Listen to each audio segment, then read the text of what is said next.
సంగారెడ్డి పట్టణంలోని వరద ప్రభావిత ప్రాంతాలు, రెవెన్యూ కాలనీ, శ్రీచక్ర కాలనీలను టీపీసీసీ వర్కింగ్ ప్రెసిడెంట్ జగ్గారెడ్డితో కలిసి పర్యటించిన రాష్ట్ర వైద్యారోగ్య శాఖ మంత్రి దామోదర రాయనరసింహ. ఈ సందర్భంగా మంత్రి దామోదర రాయనరసింహ మాట్లాడుతూ, సంగారెడ్డి పట్టణంలోని వరద బాధితులకు రాష్ట్ర ప్రభుత్వం అండగా ఉంటుందని, వారికి అవసరమైన అన్ని రకాల సహాయం అందించడానికి ప్రభుత్వం సిద్ధంగా ఉందని, భవిష్యత్తులో ఇలాంటి సంఘటనలు జరగకుండా అన్ని చర్యలు తీసుకుంటామని అన్నారు. ఈ కార్యక్రమంలో జిల్లా అదనపు కలెక్టర్ చంద్రశేఖర్ మరియు జిల్లా అధికారులు, కాంగ్రెస్ నాయకులు పాల్గొన్నారు.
లాస్ట్ చూసినాక కాళ్ళతో మాట్లాడతాడు. అట్లా పెట్టుకోండి. అంతా అయినాక రెడీ, అంతా అయినాక సార్ మాట్లాడతాడు. రైట్ అలా ఇటే చలో జరగండి. ఎవరాలు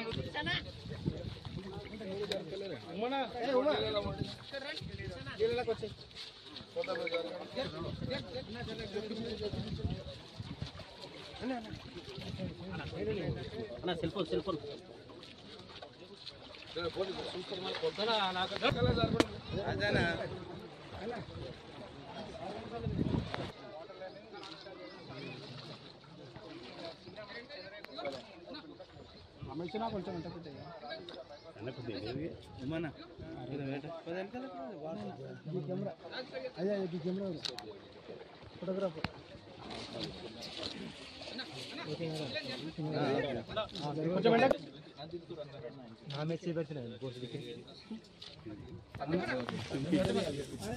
తమ్ముడు ఎవరైనా ఫోన్ అయినా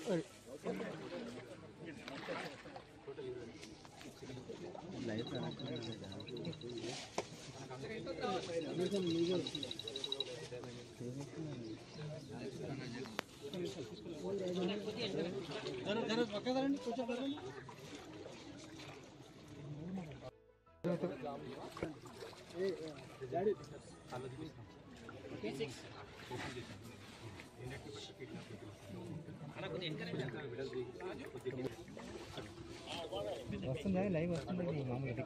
సిగ్నల్ ఓకేనా? సిగ్నల్ అన్న, సిగ్నల్ ఓకేనా అన్న? చూడండి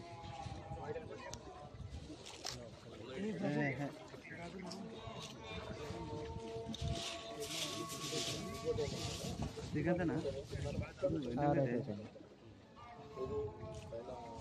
హైవే నుంచి ఆల్మోస్ట్ హైవే నుంచి హైవే సర్వీస్ రోడ్ నుంచి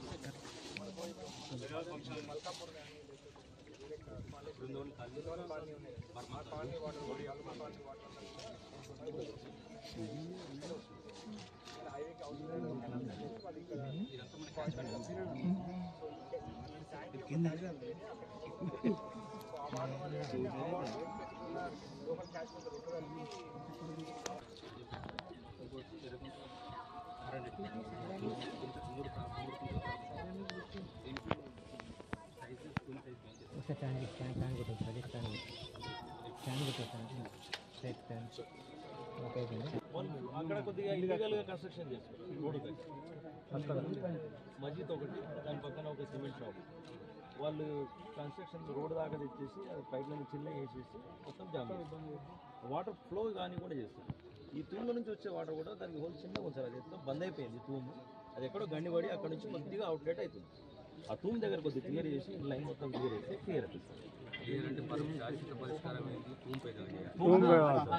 దాని తూము ఒక లెవెల్ 3 మీటర్లు పెద్ద వర్షం కూడా కాదు కదా. ఇక్కడ అక్కడ అవుట్లెట్ పోకపోవడం మెయిన్ తూము కారణం సార్. అక్కడ తూము దగ్గర కొద్దిగా క్లియర్ చేయాలి, పెద్దగా చేయాలి.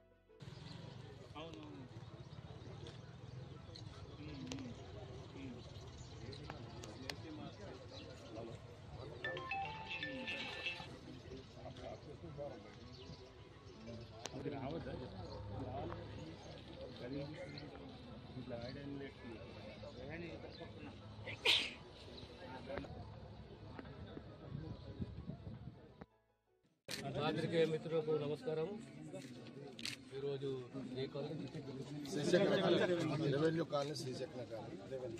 సంగారెడ్డి టౌన్లోని రెవెన్యూ కాలనీ అంటే చాలా పాత కాలనీ, సుమారు 25 ఏళ్ళ కింద నిర్మించిన కాలనీ. పక్కకు కొత్త కాలనీస్ వచ్చినాయి, శ్రీచక్ర కాలనీ వచ్చింది, ఇతర కాలనీలు వచ్చినాయి. ఈరోజు వర్షం వల్ల సుమారు 120-130 ఇళ్ళకు నీళ్ళు వచ్చినాయి. ఒక ఫీజు వచ్చింది. దీనికి భవిష్యత్తులో ఇలా జరగకుండా ఈరోజు పర్సనల్గా ఇన్స్పెక్షన్ చేసి భవిష్యత్తులో ఇలా మళ్ళీ ఇబ్బందులు ప్రజలకు కాలనీ వాసులకు కలగకుండా చర్యలు తీసుకుంటుంది ప్రభుత్వం. ముఖ్యంగా ఒక ఓపెన్ డ్రైన్ కావాలి. ఇది చంద్రయ్య కుంట ఉంది కదా, కుంట కనెక్టివిటీ చేసుకుంటే ఓపెన్ డ్రైన్ కావాలి. ఆ తర్వాత ఎర్రకుంట చెరువు అనేది అంటే న్యాచురల్ ఫ్లో అనేది ఆగిపోతుంది. వర్షం పడ్డప్పుడు న్యాచురల్ ఫ్లో అనేది ఉండాలి, నీరు పోవడానికి ఓ దారి ఉండాలి. దానికి అబ్స్ట్రక్షన్ వల్ల తూము చిన్నగా కావడం వల్ల ఈ పరిస్థితి ఏర్పడ్డది. మళ్ళీ భవిష్యత్తులో ఇలాంటి పరిస్థితులు పునరావృతం కాకుండా ప్రభుత్వం అన్ని చర్యలు తీసుకుంటుంది. కాలనీ వాసులతో కూడా విజ్ఞప్తి చేస్తున్నాము, మీరు నిర్భయంగా ఉండండి. ప్రభుత్వ బాధ్యత. మా స్థానిక మాజీ శాసనసభ్యులు జగ్గారెడ్డి గారు, నేను ఈ కాలనీ సందర్శించడం జరిగింది. భవిష్యత్తులో మళ్ళీ ఇలాంటి పరిస్థితులు పునరావృతం కాకుండా తగు చర్యలు ఇరిగేషన్ డిపార్ట్మెంటే కానీ మున్సిపల్ డిపార్ట్మెంటే కానీ తగు చర్యలు తీసుకుంటాం. అంటే చెరువు విస్తీర్ణం ఎంత ఉంది సార్? ఎంత 19 ఎకరాల చెరువు. 19 ఎకరాల చెరువు. దానికి ఆయకట్టు పెద్దగా ఉండదు.